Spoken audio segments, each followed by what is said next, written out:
This Tuesday betting preview edition of Pucks Across Borders on Total Apex Sports and Sports Addict Live, brought to you by the one, the only First Round Collectibles.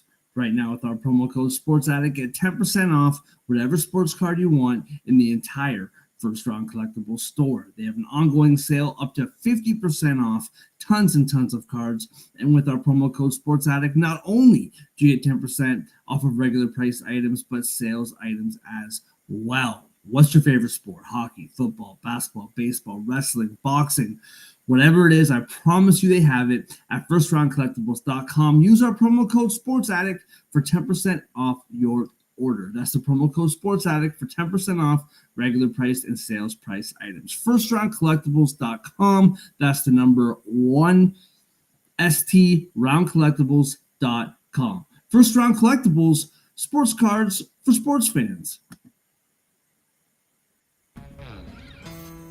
Yeah.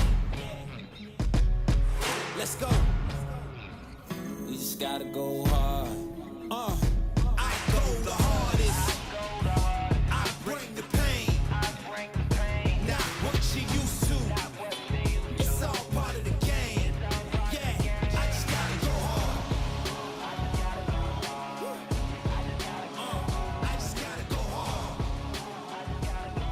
Go hard. Go hard. Yeah.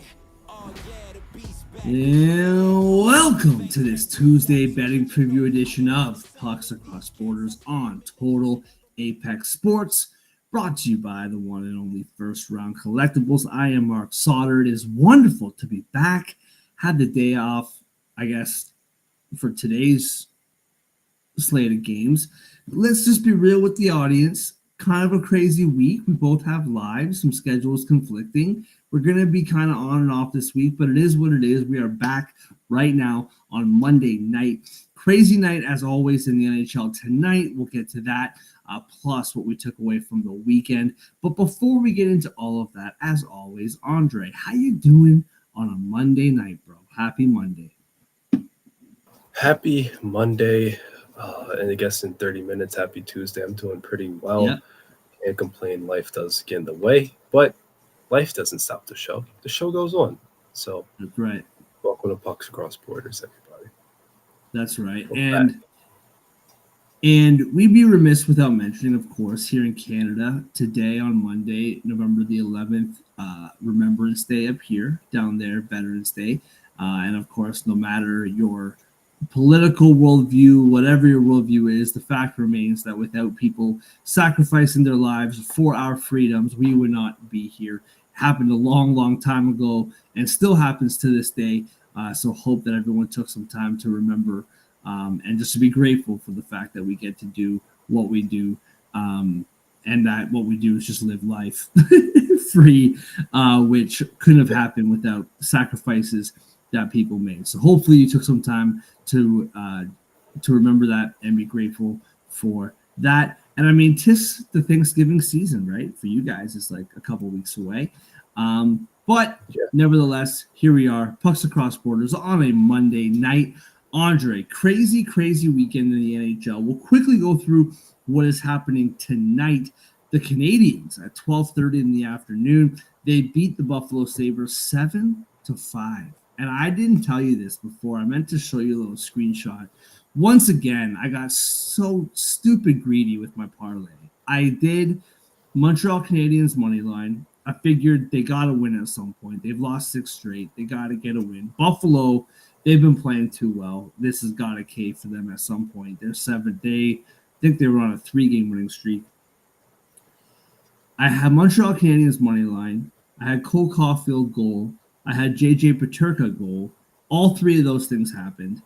And, of course, I tied in Caulfield and Peterka shot props, which didn't hit because,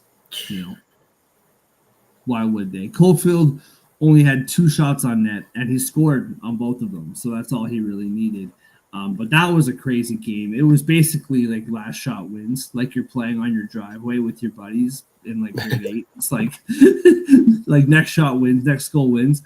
San Jose Sharks down 3-0 against the Flyers, come back, tie it up, go to overtime. The Philadelphia Flyers do win that game 4-3. Michkov, after being benched for the last 2 games, he gets one of the first 3 goals for the Flyers and the shootout winner. The Dallas Stars just destroy the Penguins 7-1 in Pittsburgh, nonetheless. Like, you lose one of those games, it happens to everybody. You hope it's on the road. It wasn't. They outshot the Penguins 40-21. Just brutal. Whenever you think the tide is turning for Pittsburgh, this kind of thing happens. The Calgary Flames, I watched this whole game, terrific hockey game. Calgary pretty much dominated from start to finish. They beat the Kings 3-1, and that one was a late goal, and the Flames ended up scoring the empty netter to make it 3-1. Carolina Hurricanes are currently all over Vegas, 4-0 towards the end of the second period. Carolina is out shooting Vegas 26-11, and currently in overtime, Nashville Predators, Colorado Avalanche. Both of these teams desperately need these 2 points, and I guess they'll both be grateful that they got the 1 point, but both of these teams desperately need 2 points. And I guess Nashville needs the 2 points more, but not that much more than Colorado. Like, a little bit more maybe, but not that much more. And then going back to yesterday, the Sharks beat the Devils 1-0 in New Jersey. Blackwood, his historic return to New Jersey with the 44 save shutout. The Wild lose to the Blackhawks in overtime 2-1, and the Blue Jackets lose to Anaheim 4-2. There were games on Friday. There were games on Saturday as well. Andre, out of all of that, what is your takeaway from the last 4 days, 3 days, I guess, in the NHL? Yeah, we missed a lot. But I got to talk about a team that's kind of making me look good right now, and I appreciate them. Before this year began, I said the Sharks would not lose their first 10 games of the year. I also said the Sharks would not finish last in the Pacific. They'd finish ahead of the Ducks. Well, they really pushed it to the limit. They lost their first 9. They went 0-7-2. It was looking brutal. That includes 2 losses to the Ducks. And I was like, oh, man, I'm just an absolute fool. Since then, just a casual 5 wins in 8 tries. I guess 5-2-1 now is the tally for them. They've passed the Ducks in points. They've temporarily passed the Predators, Canadians in points percentage. San Jose Sharks, they're winning games. They're picking up points. They're playing big boy hockey. They look like a team again. It's beautiful. Yeah. I love it. And they deserve kudos. I mean, these wins weren't exactly cupcakes. 5-4 against Utah, whatever. It's a good first one. 4-2 against LA. That's a team we talked about. They keep picking up points. I know for some reason they always play well against the Kings. They still got 2 points out of it. Didn't even need OT for that one. Beat the Blackhawks. Blackhawks haven't been terrible. 2-3 loss to the Canucks. Competitive game. 2-1 win over the Jackets. Competitive game against a competitive team.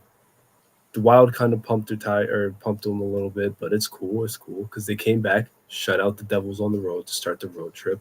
Then they get a point on the second half of a back-to-back against the Flyers. Flyers team that's pretty desperate for points right now as well. 2 more games left in this road trip. They go to the Garden on Thursday.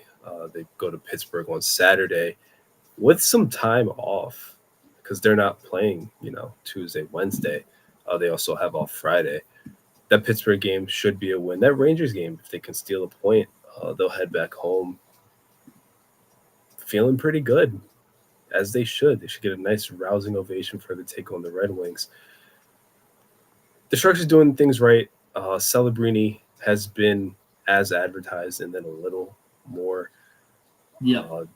Some of the guys they added that we thought would make a difference, make them better. Talk about like the Toffoli's of the world. You'd like to talk about Toffoli in particular. Mm-hmm. Cody Ceci had he had an assist tonight. I feel like he did something. I think he played really well against the Devils, if memory serves right.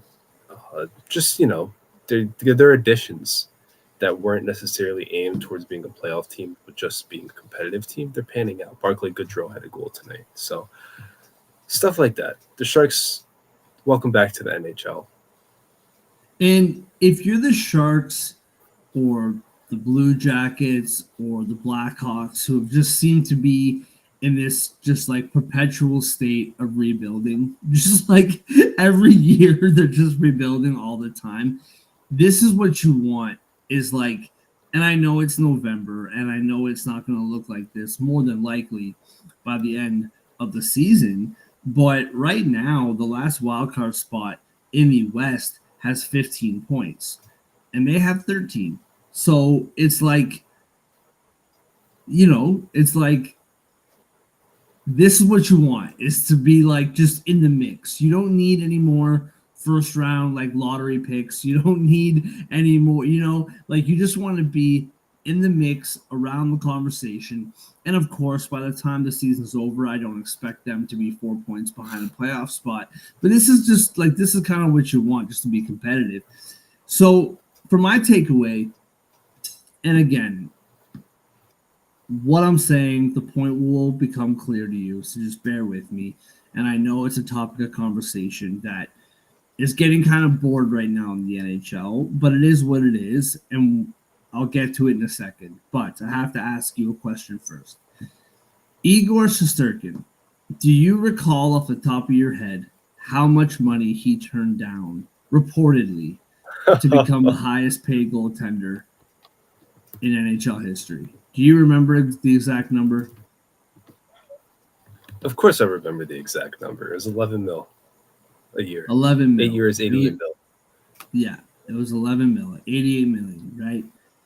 So let's just talk about this for a second, all right? And I know that he doesn't have whatever other people do, doesn't matter. It's whatever. He can do whatever he wants, and he has that right. After all, it is America, and, that's what today is all about. However, I got to find this here. On Tuesday, November the 5th, the Winnipeg Jets beat the Utah Hockey Club 3-0. And I got to make sure that my facts are in line here because I don't want to mess this up. Connor Hellebuck stopped 21 pucks, 21 shots, and the Jets win 3-0. All right. Fast forward to, what day was it? Thursday, I believe. Was it Thursday? Yes, Thursday. Where Connor Hellebuck's in net against the Colorado Avalanche, and the Winnipeg Jets win 1-0, stopping 35 shots that the Colorado Avalanche threw on Connor Hellebuck. Then, fast forward to Saturday, where the Jets beat up on the Dallas Stars. They beat the Dallas Stars 4-1, and that one goal came with a minute and a half left in the third period. Connor Hellebuck was this far away from having 3 straight shutouts. He won the Vezina Trophy last year. I know the playoffs are what they are, and that's fair. If I am a Rangers fan, or even in Rangers management or whatever, and I am watching what Connor Hellebuck is doing in the NHL the last year and a half, well, year, 2 years, last few years, and then also right now, I am getting more and more furious and fed up with Igor Shesterkin, like, by the day. I know that Shesterkin can ask for $11 million, because who would be stupid enough? Well, he's not asking for 11. Clearly, he's asking for more. I know he can, because who would be stupid enough to not pay Igor Shesterkin? Did you just leave the show? No. Who would be stupid enough to not pay Igor Shesterkin whatever he wants? Because you have to. You can't let him walk. That is career suicide. You can't do it. And I understand that. So if he gets paid $12.5 million or $12 million, or whatever million he wants. I understand it. I'm not questioning why you would pay him that. I'm more coming at this from Igor. Like Connor Hellebuck makes $8 million a year. 8 million. Now again, Connor Hellebuck can sign for whatever he wants to sign for. That's his business. That's not, you know, um, um, Igor's fault. That's what anybody would pay Connor Hellebuck way more than 8 million, but he decided to sign for 8 million. All right. Then you have guys like Allmark and Swayman and Ottinger who all signed for 8.25 in the same week, and Connor Hellebuck is a much better goaltender than all three of those guys, in my opinion, and I think the opinion of most people. But next guy up gets paid more. It is what it is. It's that way in every sport. It's fine. But if I'm Rangers management and I'm watching this right now, I'm like, Igor, you want to get paid more than all the other goalies, that's fine. But are you really $3 million, $4 million better than all of these goaltenders? And the answer is no. And I don't know, man. Like, I want to know your opinion. Like, is there any little bit of you that is watching a minute and a half away from 3 straight shutouts? Vezina winner last year. If the Jets keep doing what they're doing, it's going to be in large part because of Connor Hellebuck, and he's probably going to win a back-to-back Vezina, unless there's like, well, we can't give it to him 2 years in a row, blah, blah, blah. That's a whole other conversation. Yeah, exactly. That's a whole other conversation. Is there a little bit part of you that's just like, Igor, can you just sign this contract already? Like, for the love of God.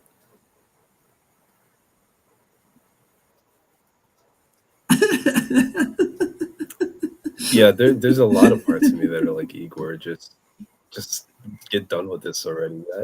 I can't blame the guy for begging for the moon, but geez, he, yeah. I Yeah, mean, you're right. He's not worth. Of course. He's worth a lot. I think he should be paid like the best goalie in the world. I think he's the best goalie in the world, but he's trying Oh, to. my He's not trying goodness. to reset the market. He's trying to fracture the market. And maybe his players are in the NHLPA and his teammates and the goalie coalition. Maybe they have like a group chat. They're like, "Yo, Igor, like get us more money." But come on, man, you turned down 11. I guess you're asking for 12, 12 and a half, whatever. Get paid like the McDavids and I don't know. And part of me, if Benoit Allaire wasn't like stepping away from coaching actively more often, for those who don't know, Benoit Allaire has been the Rangers goalie coach for like 20 years. Yeah. Pumped out and revived careers for so many people. Besides Lundqvist, you're talking Cam Talbot, Alexander Gorgiev, Antti Ranta, guys like Martin Byron came over and had a revival. Jonathan Quick's been good with the Rangers. Like, I'm not going to pretend like I'm the most knowledgeable person on the history of goalie coaches, but I'd be willing to say he's one of the greatest of all time based on his resume. If he wasn't stepping back and out of coaching duties, trying to scale back his workload, part of me would be tempted to just say, we'll replace him. There's a prospect in our system, but that's not the case anymore. I wonder if Igor knows that and he's playing into that a little bit too. But whatever it is, my guy, please just get it over with. You're not going anywhere. The team you have now is on the doorstep of a championship. You got, Russian compatriots on the team. You got guys who know your kids and their family. And you don't need that extra. And the thing is like I get it, and I also understand that like it's not about, and this is the way it is in all professional sports, it's not about the dollar amount as much as it is about the percentage of the cap. right? That's what this is all about. And he knows that the salary cap is going to be going up and up and up and up and up for the next few years. So what the salary cap is right now, it's going to be, 4, 5, 8, 10, whatever $1 million more by the time he's halfway through his contract. So he knows that whatever he signs for right now, come 3, 4, 5 years down the road, his contract is going to be much smaller percentage of the salary cap than it is right now. I get how all of this works. I just can't stop thinking whenever I watch Connor Hellebuck, I can't. Something about me dislikes Igor as a person. And I don't know Igor Shesterkin. I'm sure he's a great guy, but there's something inside of me that's like, this guy is like putting the Rangers over a barrel, and look what this other guy for $8 million is doing. Like, you know what I mean? And to me, it just, and I know this isn't the truth. I know that I'm in, a small apartment in Toronto, just like talking into a mic, and it doesn't matter. But like, some part of me just feels like this guy is such a jerk. And I know it's not true, but I've gotten to the point where, okay, the Jets, there's just too much positivity going around that I have to put my hatred towards something. And it's like the Jets, they're 14-1. They're the first team in National Hockey League history to get to win 14 of the first 15 games. Connor Hellebuck won the Vezina, almost went back-to-back-to-back shutouts. Too much positivity. What can I be negative about? Igor thinks he should get more than this guy. What are we talking about? And again, I understand how it works and next man up or whatever, but I don't know. It pops into my mind every time I watch Connor play. I can't shake it, dude.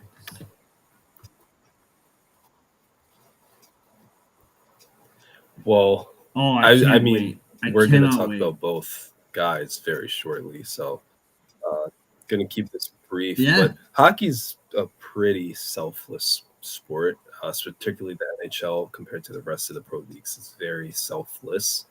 And what Igor's doing comparatively is selfish. I think that plays a part of it. You're used to guys saying, yeah, I'll take the team-friendly deal, or I'll just take the market value deal, and I'll stay where I've been and keep trying to win a cup and, blah, blah, blah, blah, blah.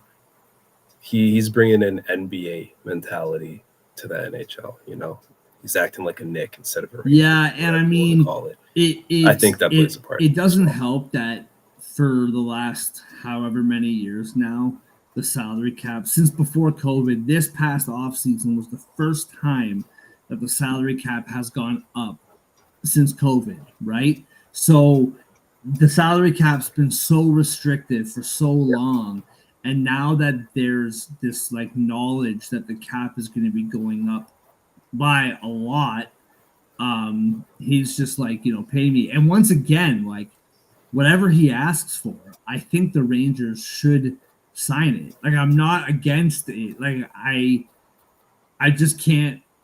When I look at what Connor Hellebuck's doing, it's and I'm here for the argument. I'm not even saying that Connor Hellebuck is necessarily better than Shesterkin. I think that those two goalies, in my opinion, should be everyone's 1A, 1B. I don't know who else is better than those two guys. To me, it's those two. If you think that Igor's better, that's great. If you think Connor's better, that's great. To me, those are the two guys, and then there's everybody else. And when that's the guy that you're being compared to, and that's the kind of money that guy's making, to stay in a city like Winnipeg, which, to be quite honest with you, if I was living in Winnipeg, and I love Winnipeg, I have friends in Winnipeg, nothing against Winnipeg. Do you know how cold Winnipeg is? I bet you it's minus 20 right now. This very minute, I bet you there's 5 feet of snow on the ground, and it's minus 20. If I had to live in Winnipeg for the next 8 years, I'm asking for $12 million, and that's just to be a plumber. That's not even to be in the NHL. But anyway, I digress. I just found that really interesting watching what Connor's doing, and I just can't get Igor off my mind.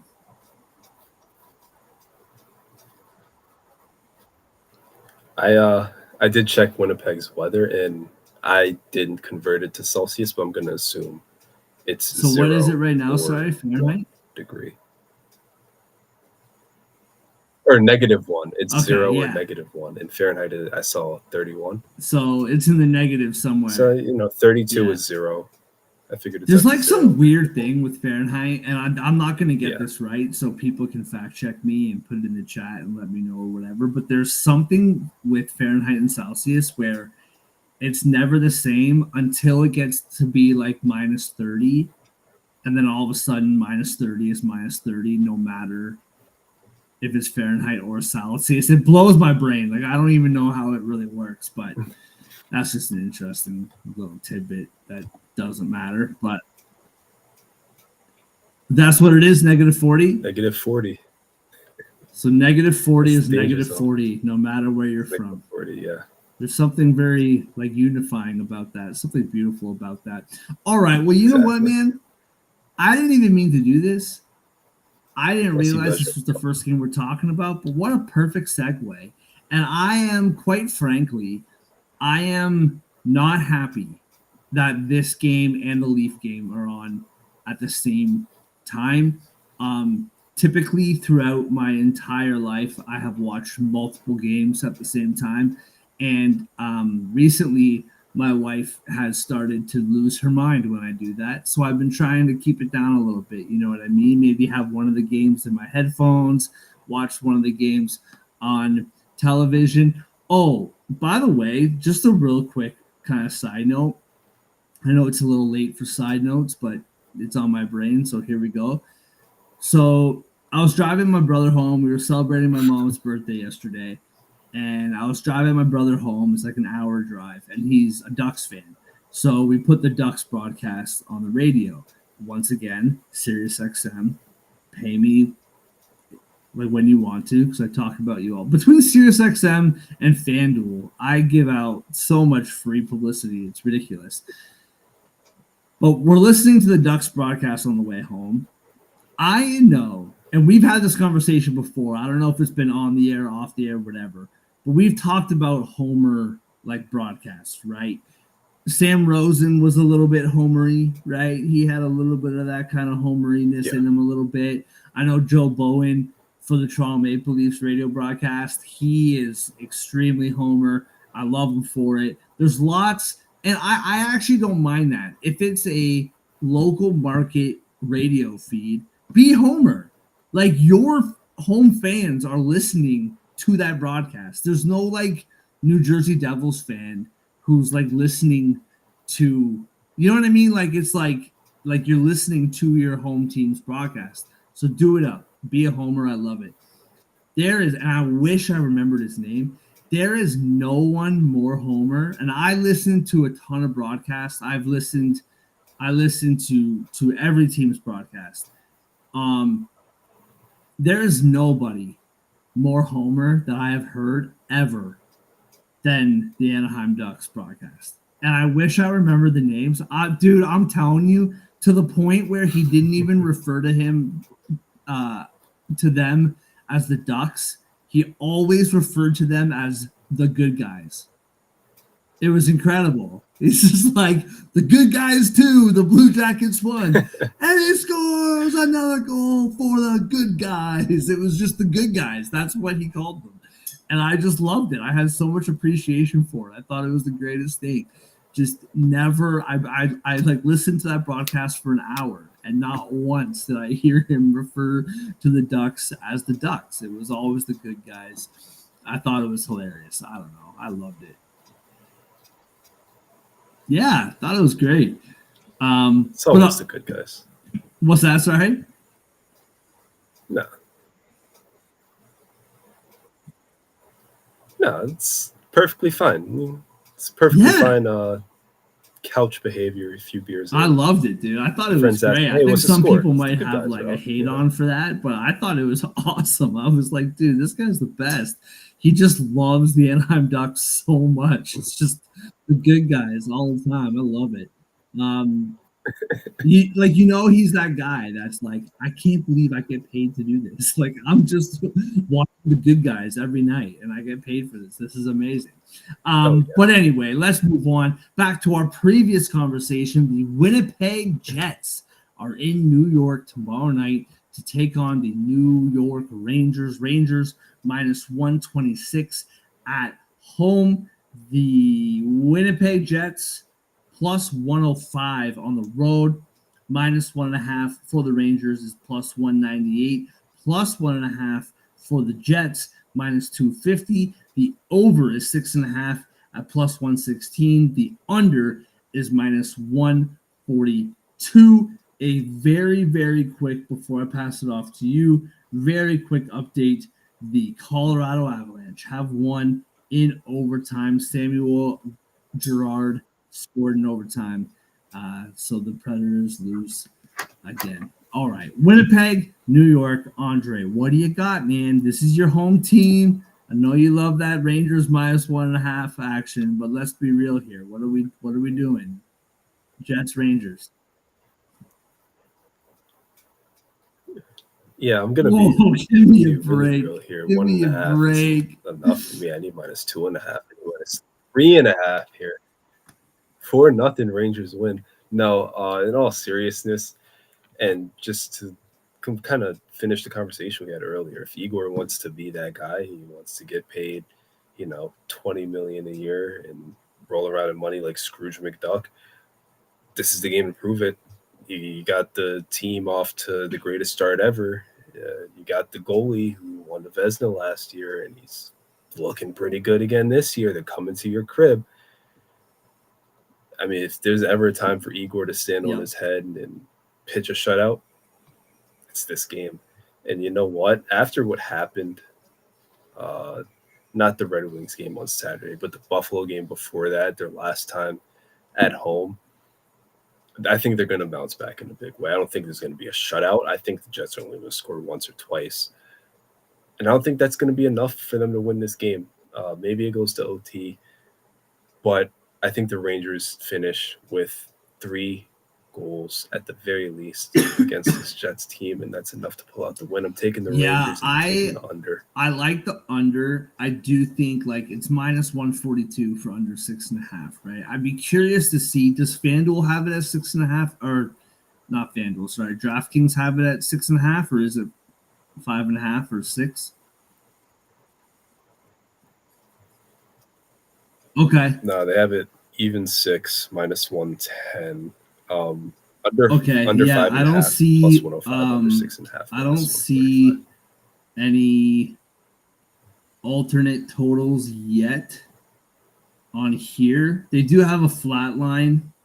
Under 6 is minus 113. Oh, sorry, that's over 6. Under 6 is also minus 113 on FanDuel. So yeah, I think that's the obvious play, but I kind of like it.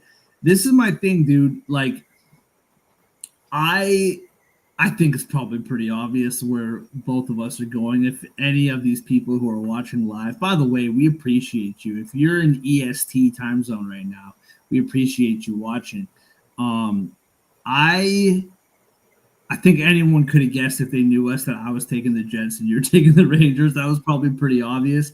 But you know what, man? Like, I just look at it like this isn't the Jets team that had that crazy for like that. Like, they had a really strong season last year, but this isn't the same team. Like, if you remember, wasn't it like something stupid, like 30 straight games where they allowed less or 2 or less goals. And for a large stretch of those games, they weren't really scoring that much either. Like, they were scoring 2 goals, 3 goals, sometimes 4 goals. They are dismantling teams every night, the Jets are. Like, they're scoring a ton of goals this year. I believe I just wrote a piece on this for for totalapexsports.com. I think it's like 4.77 goals per game they're scoring right now. They are first in the league. Again, if memory serves correct, first in the league in goals scored. And the Rangers, like, correct me if I'm wrong, like you watch this team closer than me. Like the Rangers are a very good team. They are a Stanley Cup contender. No doubt about it. This is no slight against the Rangers. But if Igor wasn't in net, I feel like they would have to play way different, like defensively. You know what I mean? Like I feel like they're not as tight defensively as you would want, but they can kind of get away with it because they have one of the best goaltenders in the world. Would you agree with that, or is that kind of? I think that's kind of fair to say. Like they're not like bad defensively by any means, but they're not like Yeah. ultra tight.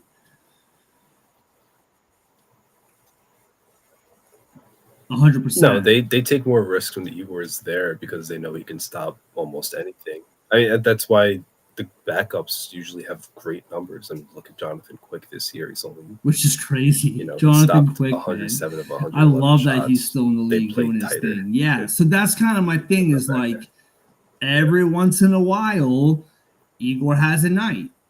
And I feel like that night, and not in a good way, that night that he had against Buffalo last week, I would put that way more on the defensive structure of the Rangers than I would on Igor necessarily, in my opinion. And so I'm not saying that the Jets are going to win like 6-2 tomorrow night. I don't think that that'll be the case, but that is one of the main reasons why I'm taking the Jets here is that this isn't the Jets team last year that was winning every game 2-1 or 3-2. Like they're an offensive powerhouse, at least right now they are. And I just like the way they're playing, man. I feel like we had a rule last year when the Vancouver Canucks were plus money, you took it. I feel like that applies to Winnipeg right now. Like when Winnipeg's plus money, you take it. And I know it's against the Rangers, who once again are a Stanley Cup contender. And I mean, I know it's November, but this could be a Stanley Cup preview all the way into November, a really early preview of the Stanley Cup finals. But if Winnipeg Jets are plus money, I'm all over it. And I'm not even going to worry about any props or nothing. I'm just going to take the Winnipeg money line and just sit back and enjoy it. So that's my play on this. I do think the under 6 is the right play. But again, I'm going to stay away from a total here personally and just bet the Winnipeg plus money and see what happens. I wish that I could have a closer eye on this game, but I won't be able to because the Ottawa Senators are in Toronto for Toronto's 4th straight divisional matchup, which is interesting. And they have won the first 3. They're on a 3-game winning streak heading into tomorrow night, and the Toronto Maple Leafs are minus 140 at home, while the Ottawa Senators are plus 116. Plus 1.5 for Ottawa is minus 215. Minus 1.5 for Toronto, plus 172. The over is 5.5 for some reason at minus 140, and the under is plus 112. Andre, what do you got, man? Ottawa, Toronto.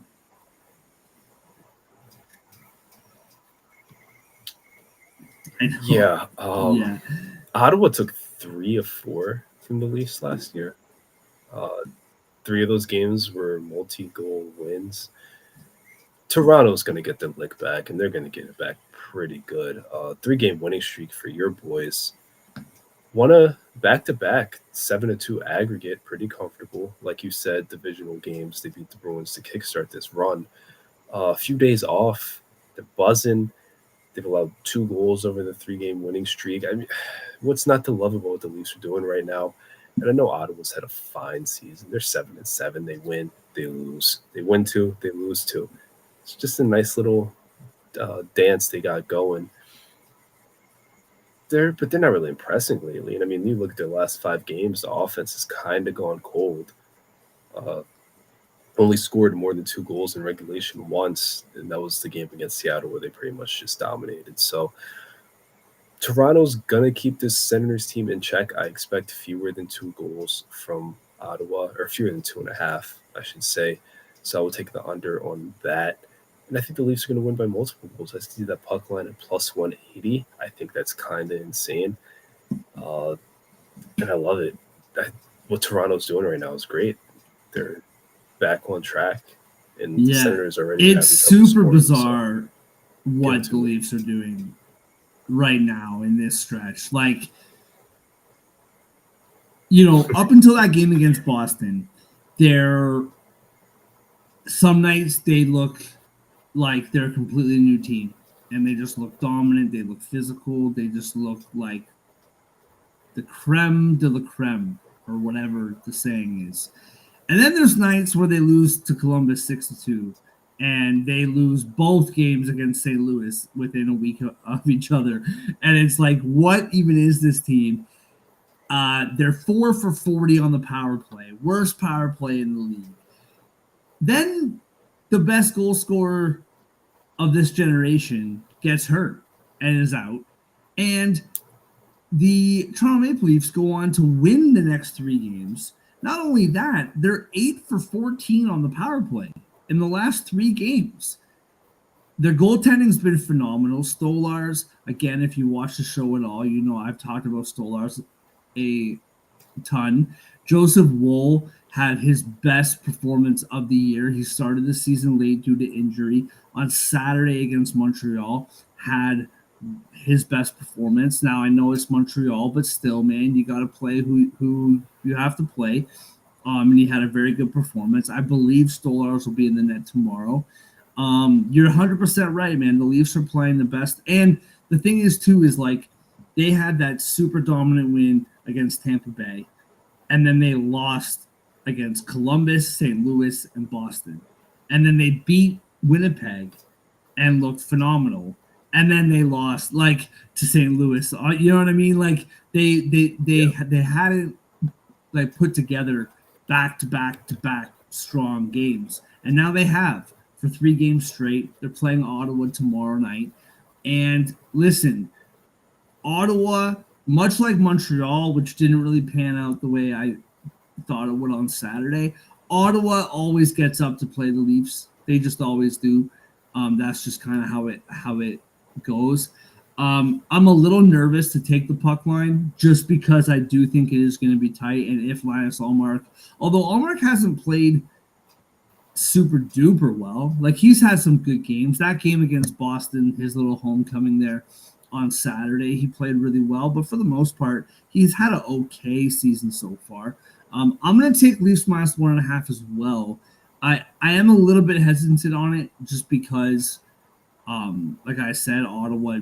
I mean, you said it, man. Ottawa like won the season series last year, and they always play the Leafs tough. But I've said it before. I'll say it again, and I probably will for the rest of the year because I'm scarred and deeply wounded as a Toronto Maple Leaf fan. This is the type of game that the old Maple Leafs lose.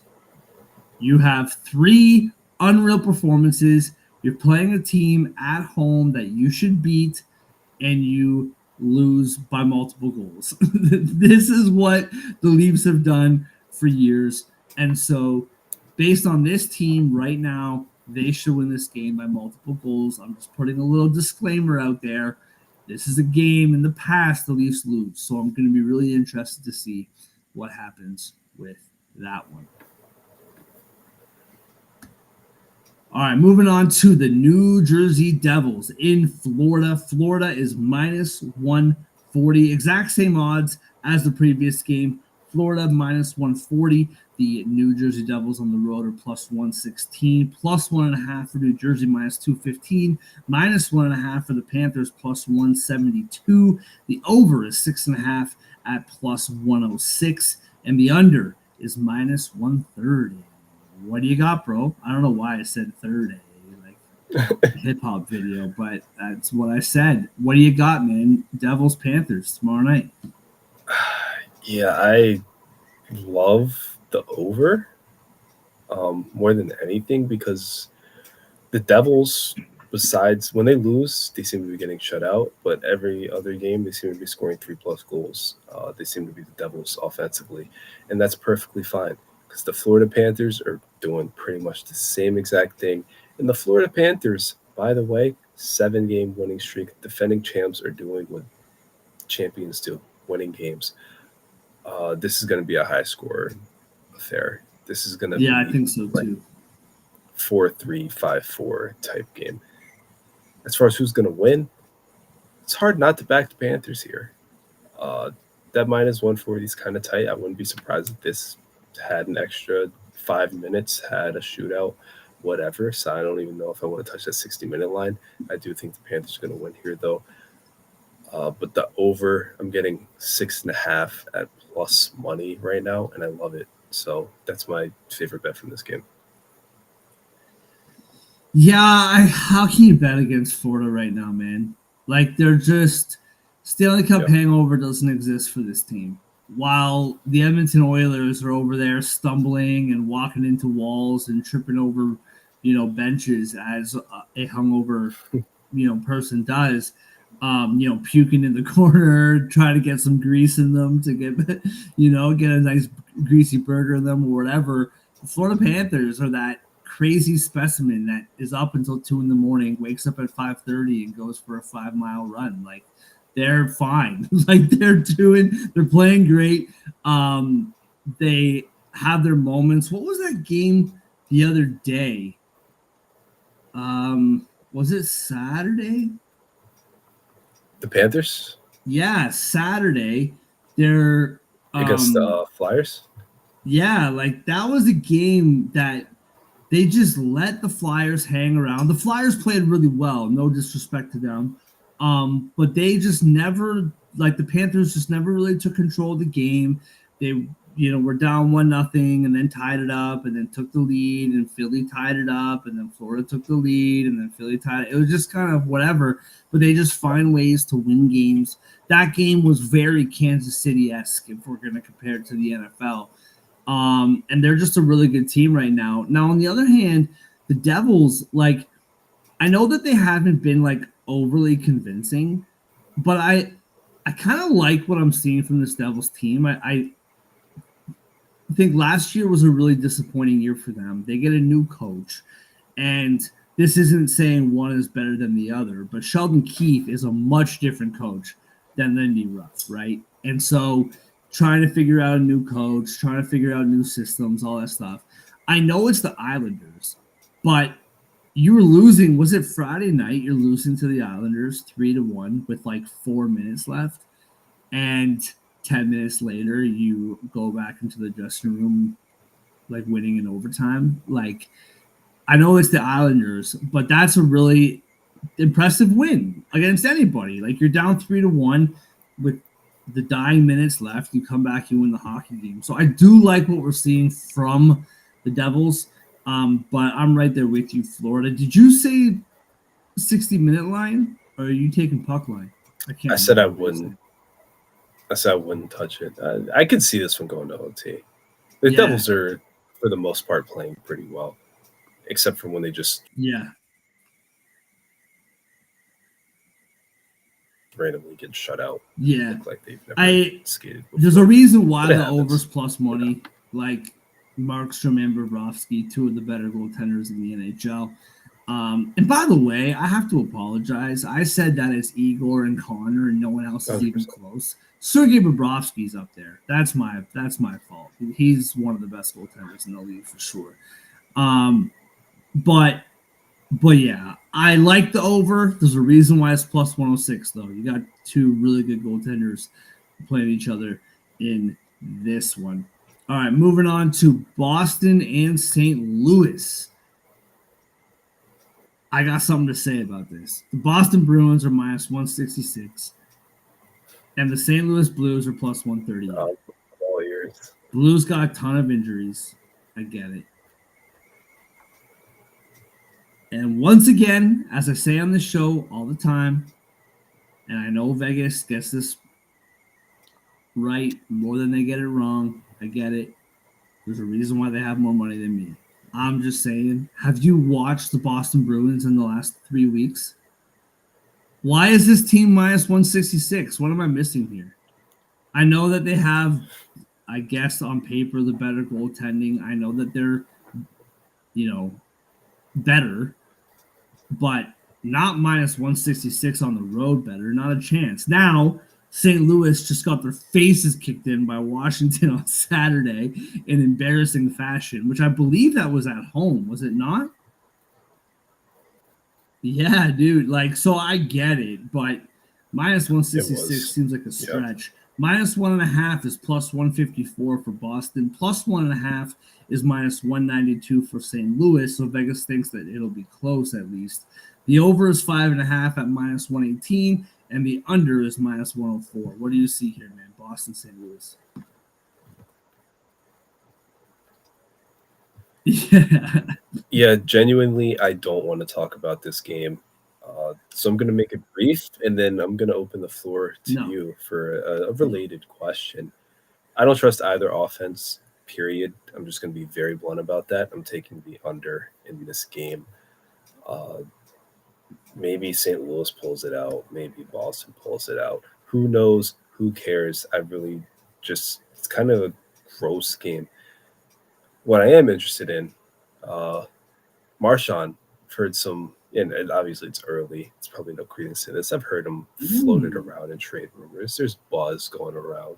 Maybe they move him, you know?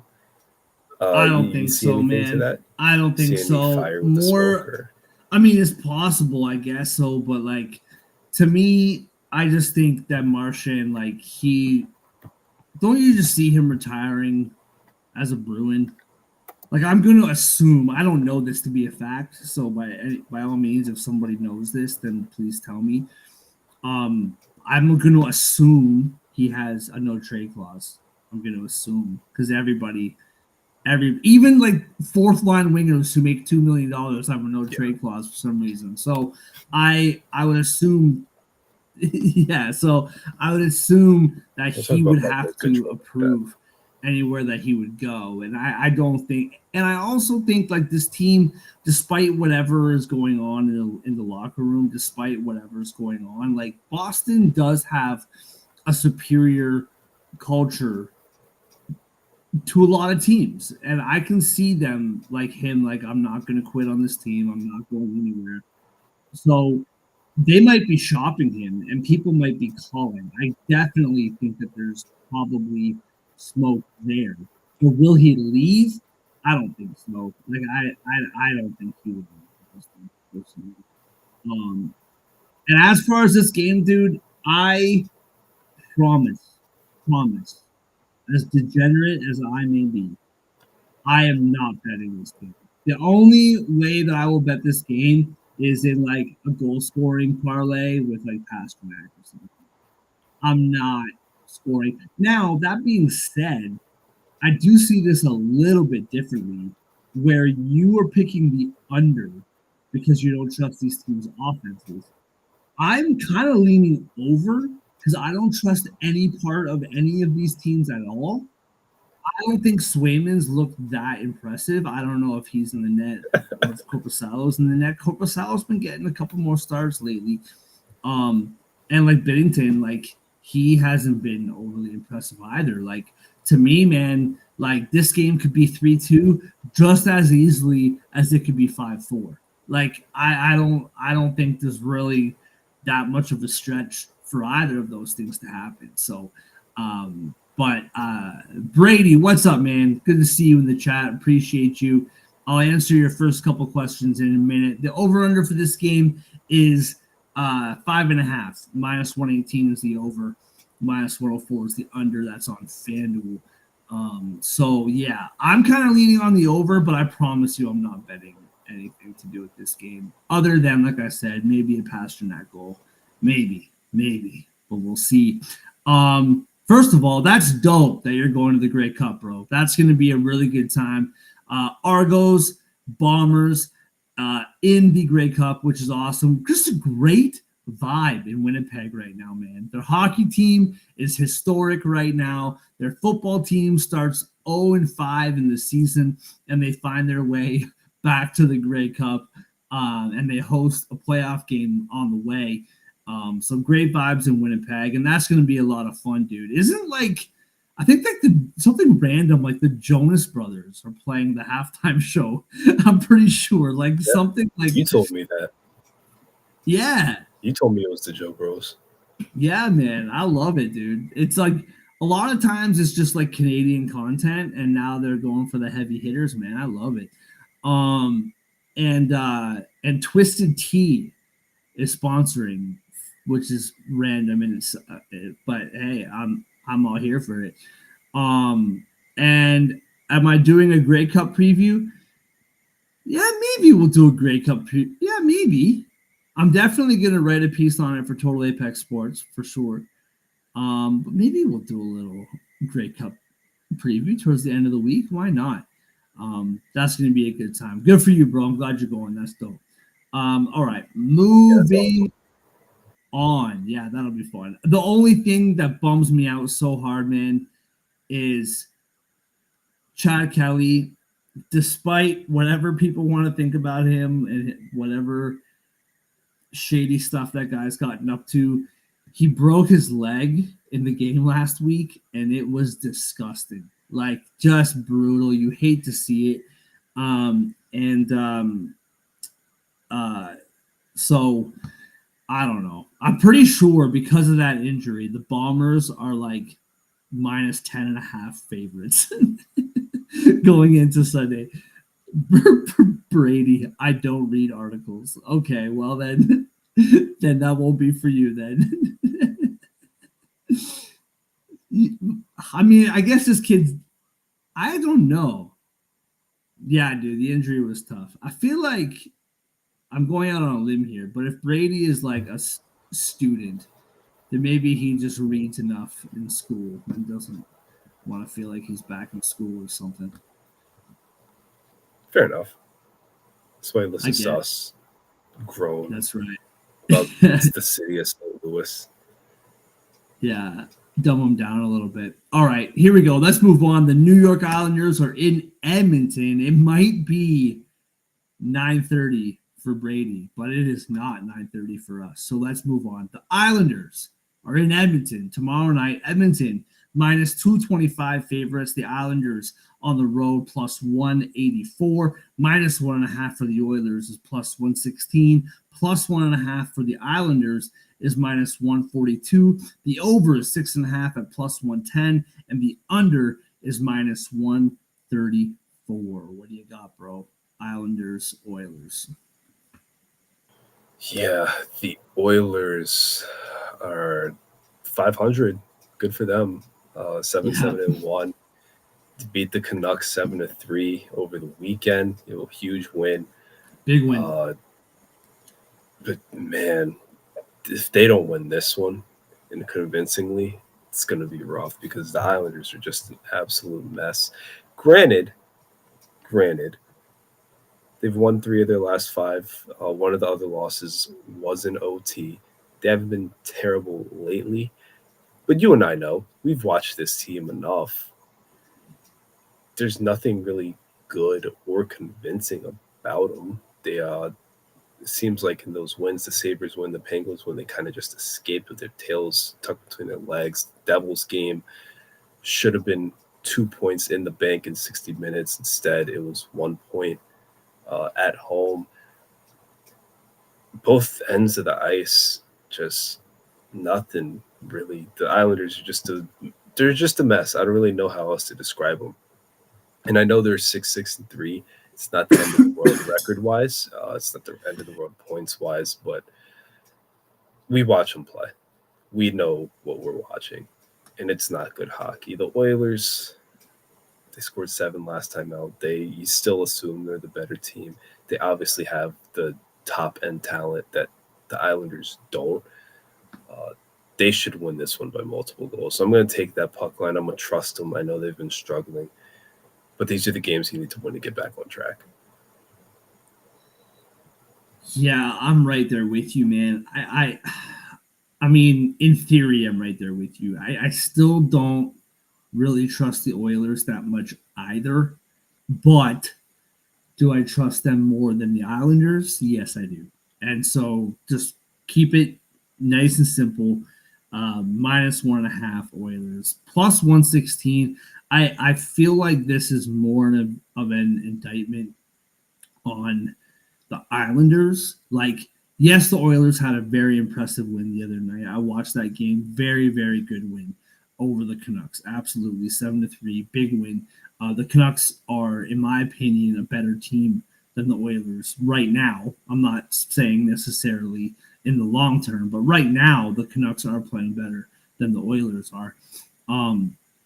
But so yeah, big time 7-3, but -1.5 +116. That's the books telling you that the Islanders have nothing. The Islanders can't score, man. Like they just can't. Like even if the Oilers only score 4 goals or maybe even 3 goals, they're outscoring this Islanders team. Now, what I will say, now you might be able to quickly fact check me, and I don't know, is it on here? Yes, it is. Anders Lee for the Islanders. Super random. He was, at least late last week, leading the league in shots, or at least close to the top of leading the league in shots. He's definitely leading the Islanders in shots. He is -102 for 3+ shots on goal. And super random. He's basically like, all of my goal scorers are out of the lineup. I'm just going to shoot the puck all the time. And he's shooting a ton. So -102 for him to get 3+ shots on goal. I like that because it's basically even money and it's just 3 shots. If you want to go a little heavier, 4 shots, Anders Lee is +240. So that's an interesting shot prop from the Islanders side of things. But I do think that the Oilers are going to win this game pretty handedly. All right, moving on. Right up Brady's alley. The Calgary Flames +180 on the road in Vancouver, -220. The puck line, just give me a second here, -1.5 for the Canucks is +114. +1.5 for the Flames is -140. The over is 6.5 at +100, and the under is -122. I can absolutely see a world where the Canucks win this game by 2 goals. That being said, +114, in my opinion, is a little bit much. Not enough. Not long enough, in my opinion. This Flames team, they get pumped sometimes, but they play hard, man. Like this game against the Kings, this was, if the Flames lost this game, they deserve to win tonight. And they did, but I'm just saying, like, they control that game from start to finish. So yeah, what do you got, Andre? If memory serves correctly, the Calgary Flames opened their season in Vancouver and pulled out a 6-5 win. Mm-hmm. Granted, the Canucks were up 4-1 in that game. Yes, they were. That was a long time ago, though, and what the Flames have done since then has been ugly, to say the least. I know they have a 4-game point streak very quietly, only 2 wins, so it's not as impressive. They're kind of back on track. They're still not playing the way they were to open the season. They're still not playing well enough where I think on most nights they can hang with Vancouver. The Canucks probably want revenge for that game. The Canucks are the better team. I know they lost to Edmonton the other day. Before that, they had won 3 in a row, all on the road, 2 of them by multiple goals. The 4-2 win over the Kings to cap off the Cali trip. Definitely the most impressive game of the bunch. Kind of concerned about Vancouver's home performance overall this season. But you have to assume they're going to finish at least 500 at home. And finishing at least 500 at home means you don't get swept by teams like the Flames at home. I'm taking that puck line. I'll bite the bullet here. -1.5 for the Canucks in this one. I think they're going to get back in the win column. I think they're going to get a little bit of revenge on this Flames team. Calgary is just, even with that point streak, they're just not scoring enough right now, and I think it's going to burn them. Yeah, I mean, listen, this might be what they say, like recency bias. This might be, whatever. I know it's expensive. I don't love the price on this, but I'm taking Flames +1.5. I do. It's -140. Again, I don't love that price. I do think the Canucks are going to win, Brady. So just relax over there. I think the Canucks will win. But I think this is going to be a really close game. I think it's going to be a really close game, hard fought game. I can even see this game going to overtime, to be quite honest with you. I just think the goaltending for Calgary, again, not super consistent, but overall, the goaltending for Calgary has been pretty good this year. And for the Canucks, Besser is out for the unforeseen amount of time. Pettersson, no offense, might as well be out. The guy's been a ghost. He had but weirdly enough, he had his best game of the year, in my opinion, on Saturday night, and they lost 7-3. I just think that the Canucks are a more talented team.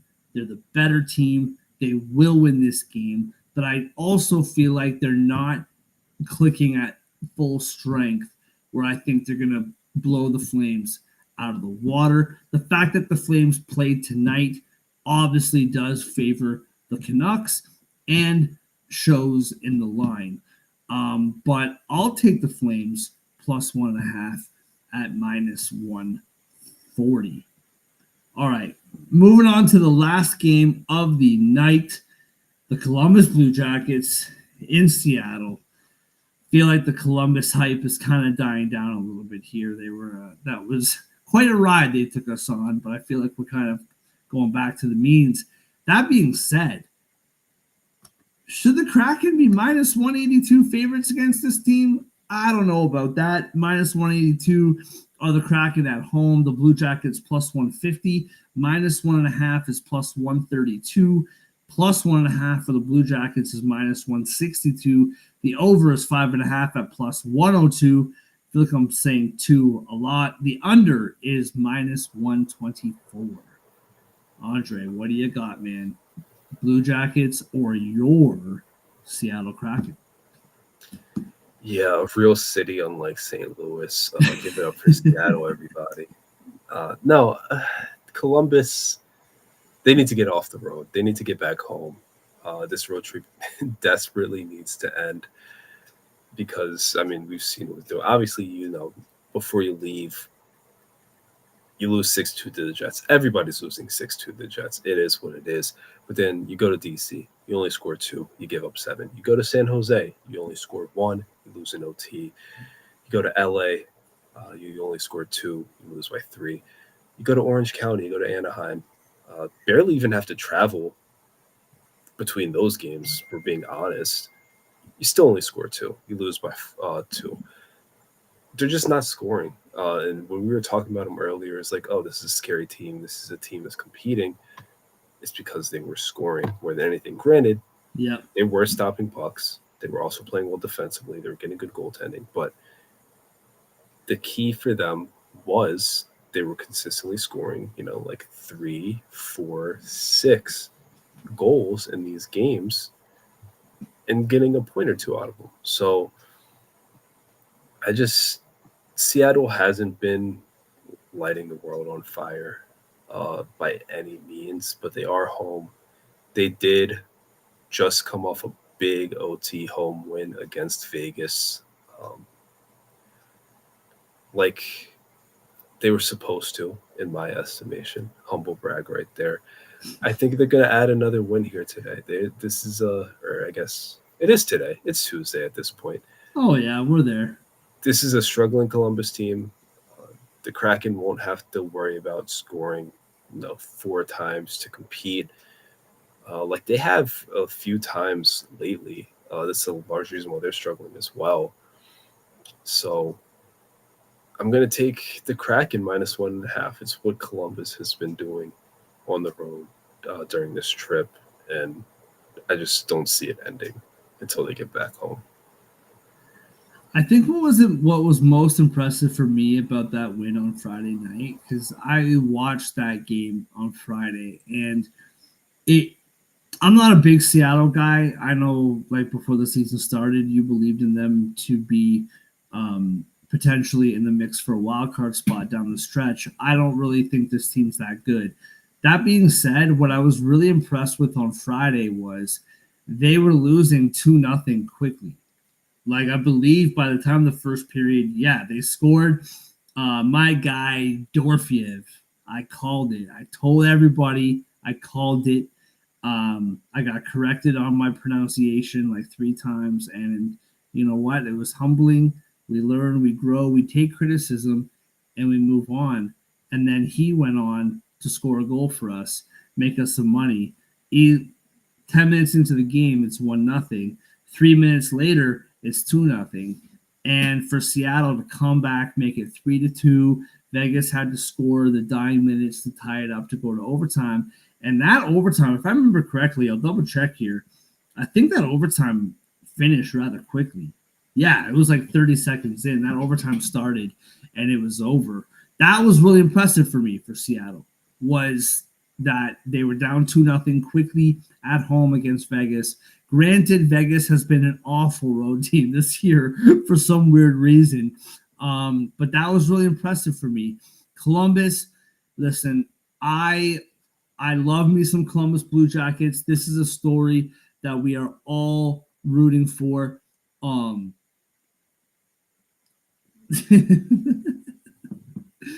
Do you know what's really funny? Sorry, I'm interrupting my own thought, but that's fine. So in the chat, as this guy always does, takes it over. Brady, rookie mistake keeping your iPhone ringtone on. You know what's funny? My phone is on sleep mode right now, and the only text message that I get alerts to are from my wife. So I never even really remember that happens. my phone's on sleep mode at like 8:30 at night because I don't want anyone to talk to me. But of course I have to, I gotta let my wife get through. So it is what it is, Brady. Mind your own business. Moving on, moving back to this game. I'm here for Columbus, and I wanted to see them do well. It's been a really, really tough road trip. Really tough. And for that reason, I think they're going to pull it off, man. I think that Columbus has been bad. I know that I've been hyping up. I'm really impressed with what I saw from Seattle. This is more, I don't really think that these two teams, this is going to be potentially a hot take. I don't really think these two teams are that far off, in my opinion. I don't think Seattle's that good. I don't. They've been impressive. That win on Friday, as I just rambled on about, impressive. But Columbus, they've had a really bad road trip. They're towards the end of it now. I think they're going to snap out of it. And I like that plus 150 number. And I'll take some Columbus. A prop that was killing it for us early in the year, kind of died off a little bit. Sean Monahan, plus 250 to score. I like him to rally the troops, get the job done, lead by example, and get the win, plus 150. As far as the total goes, I mean, all bets are off, dude. Who knows? I'm thinking under, but I don't know, man. It's hard to say. It's hard to say. So, all right, let's move on. Wrap up the show with our best bets, brought to you by the one and only First Round Collectibles. Right now with our promo code Sports Addict. Get 10% off whatever sports card you want in the entire First Round Collectibles store. Go to firstroundcollectibles.com. Use promo code Sports Addict for 10% off your order. They have an ongoing sale, and with our promo code, you get 10% off of regular priced and sales priced items. Firstroundcollectibles.com. Sports cards. I forgot my line there. I've said this thing 1,000 times, and I forgot it. First round collectibles, sports cards for sports fans. Andre, what do you got, man, as your best bet on Tuesday night? I know one of the things I love the most. I don't think you would like if I picked that.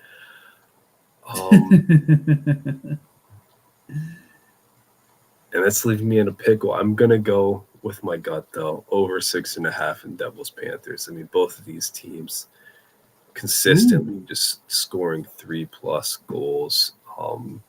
Florida 5th in scoring 3.80 goals per game. The Devils 9th in scoring 3.44 goals per game.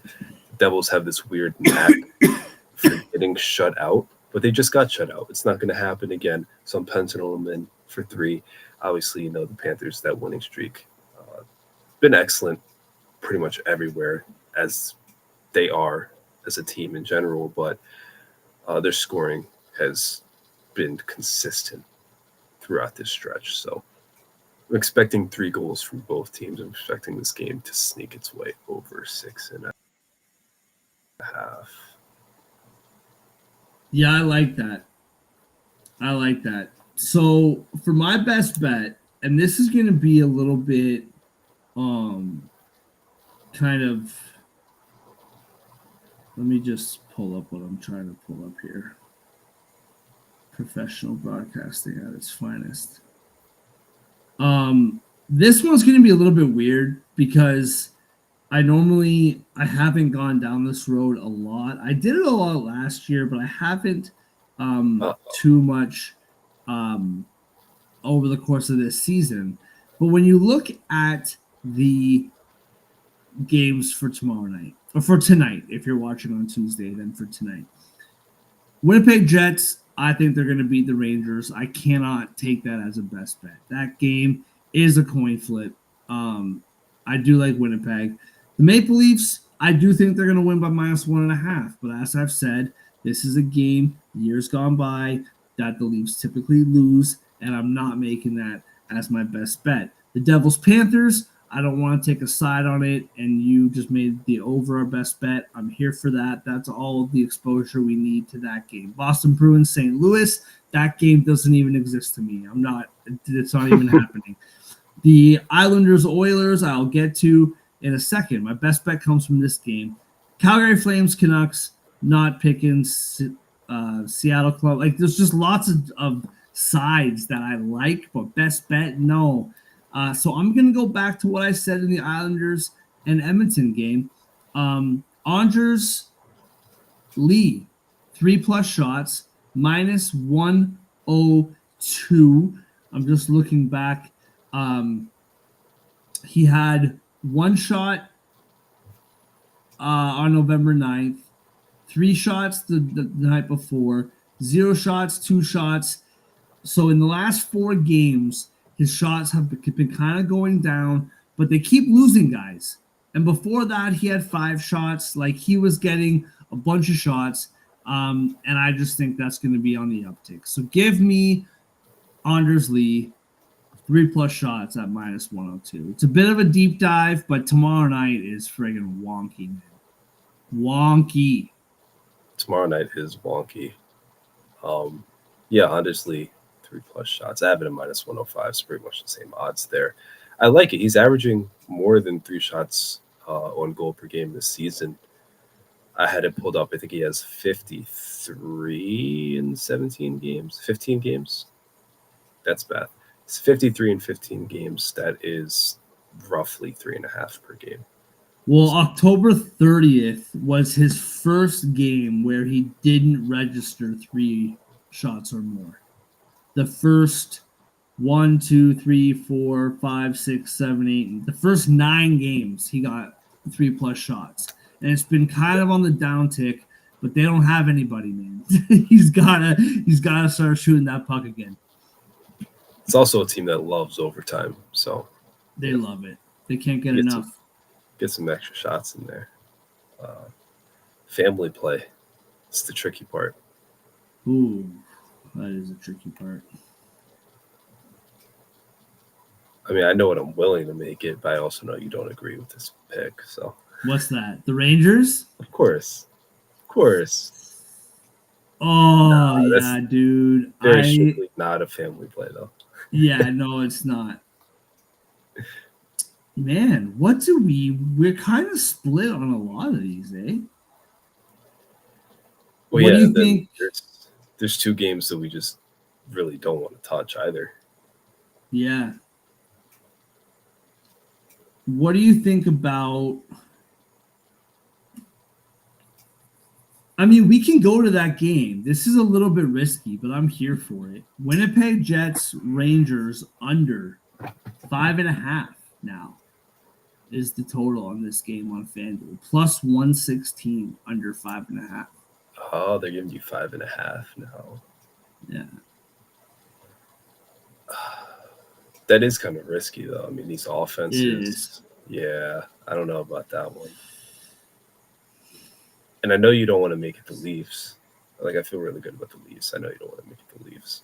We can make it the Leafs. You don't have to make it the Leafs. We can make it the Leafs. We agreed on we already have a pick from that game. Yeah. And you took the Flames plus 1 off. Man, all right, let's make it the Leafs. You want to do just money line? Let's just do it. Money line. Yeah. Although, what is the odds for minus 1.5? Oh my gosh. I had plus 180, and which I would take that. But yeah, it's actually that beats me. It's plus 1009.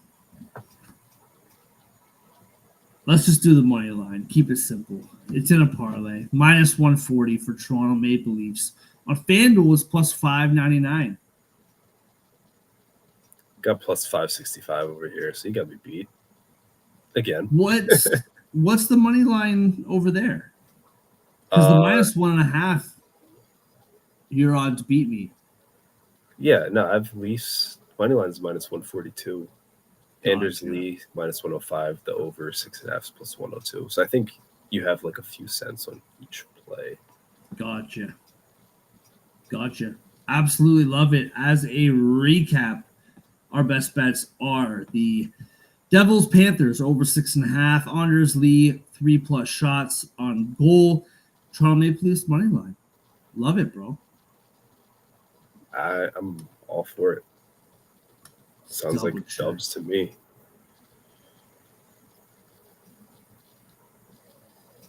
I'm writing that down. I just had to double check this chat before we get out of here.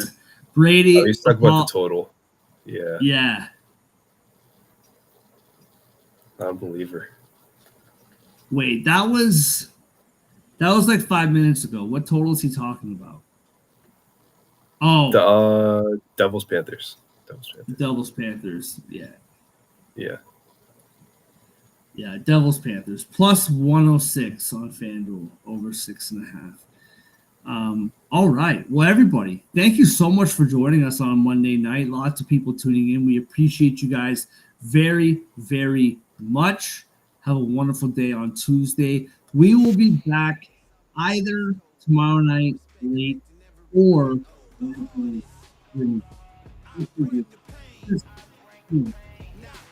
stay on your toes. Keep track. We'll be here. First Round Collectibles. Promo code SportsAct for 10% off. TotalApexSports.com. Check out all the great sports coverage there. Have a great night, great day, and see you all next